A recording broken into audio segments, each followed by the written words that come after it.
Eh bien, dans cet exercice demandé par TOSA dans Isograd, ici nous avons quelque chose qui s'appelle ici le SOMSI, et en fait nous avons aussi des collaborateurs.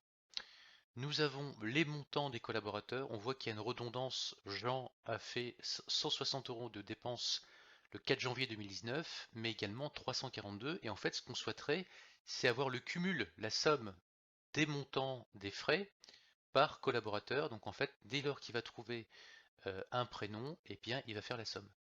Alors dans cet exemple, ce qui est demandé, c'est le premier tableau liste les notes de frais, donc c'est celui-ci, et quelle fonction ai-je utilisée dans la colonne G, donc celle-ci.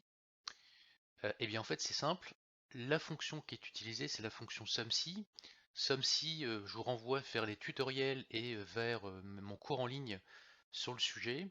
Donc ce qu'on veut c'est ici la somme des frais qui est basée sur, premièrement on va faire un égal SUMSI, ouvrez la parenthèse. On va mettre la plage qui va contenir dans un premier temps ici les collaborateurs. On vient chercher ici dans cette plage les collaborateurs, point virgule. Ensuite le critère ça va être ça, ici. Donc ça va être mon critère. Et point virgule, la plage qui va contenir la somme des frais, puisqu'en fait on veut ensuite la somme. Et du coup c'est cette partie-là. Voilà.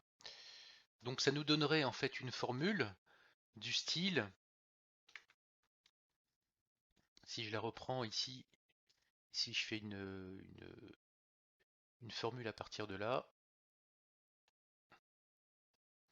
ça nous ferait égal, alors je vous invite à refaire l'exercice avec un fichier Excel adapté, égal somme.si, ouvrez la parenthèse, la plage qui contient toutes les notes de frais, donc c'est A4 qui contient les collaborateurs, A4, 2 points jusqu'à A, et là je sais pas jusqu'où ça descend, mais admettons que ce soit la ligne 50, par exemple. Point virgule, ensuite mon critère dans cet exemple, c'est ce que j'ai mis ici, là. Donc dans mon exemple, ça fait 1, 2, 3, 4, donc c'est E4. Voilà.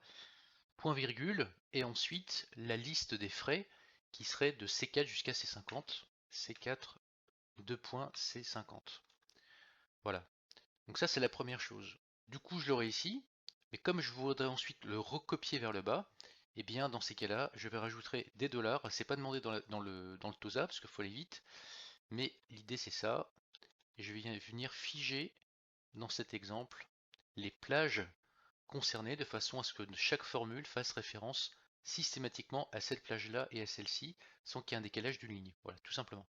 Donc ça, c'est pour répondre ici à la Q2, au Q2, le SUMSI.